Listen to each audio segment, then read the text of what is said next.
that means greetings, hello, in Jawaese. And without further ado, it's time for episode 14 of the Kessel Run Review.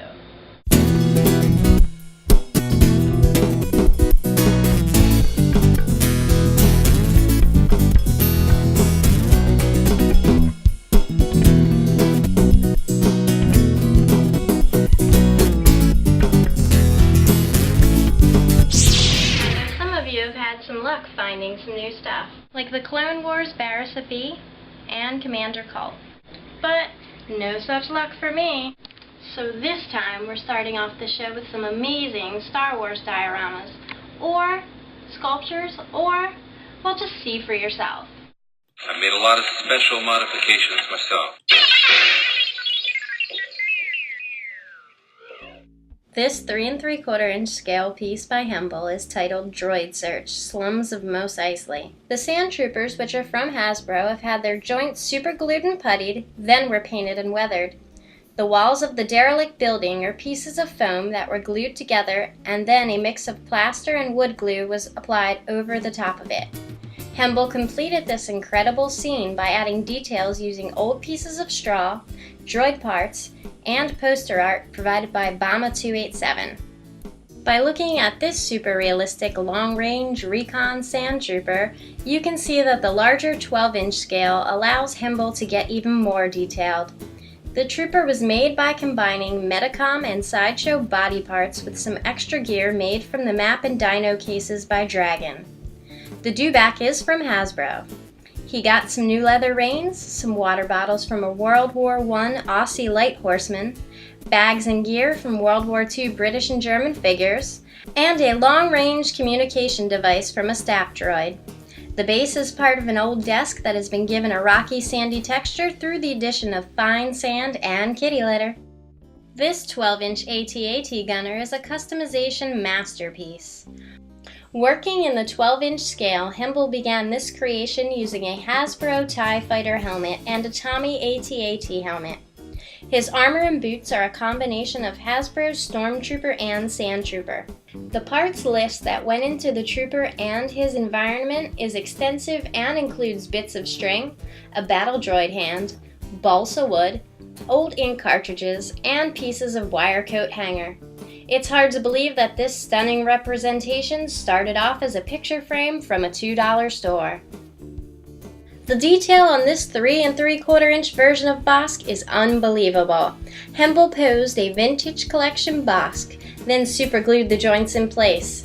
Using Games Workshop green stuff, he puttied up the joints, then painted him up with Vallejos and Games Workshop paints. The base was built using marine foam, then plaster of Paris with kitty litter.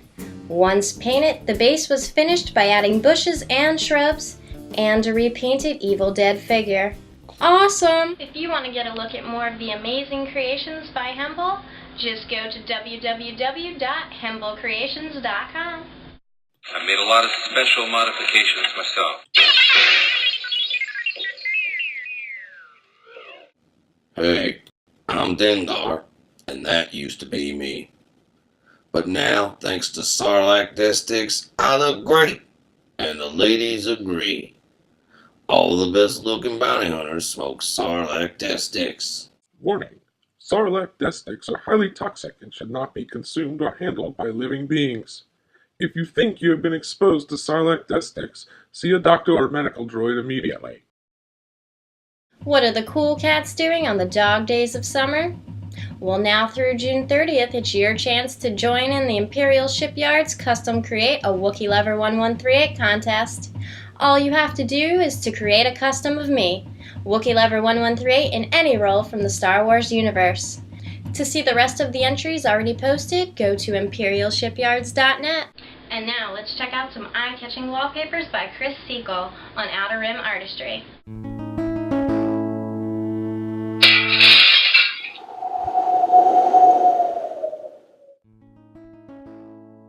This image of R. Singh is the result of experimentation which led to a process Seekell has been using to create some unique imagery.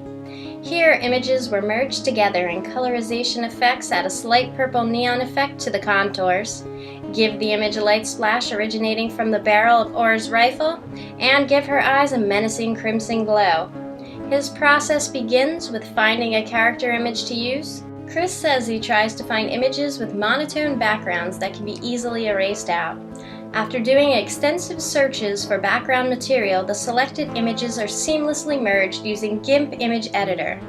To add further effects like the dark side effect seen in OBS, Seekell uses the Picnic.com online image editor to colorize parts like the eyes and lightsabers.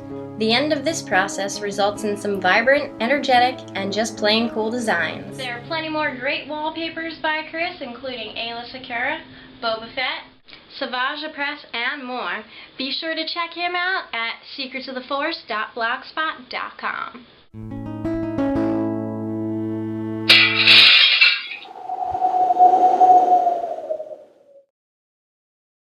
A big thank you to Hemble and Chris for allowing me to use their work on the show. I'd also like to give a special thank you to Luke Sprywalker for making my gauntlet and my communicator.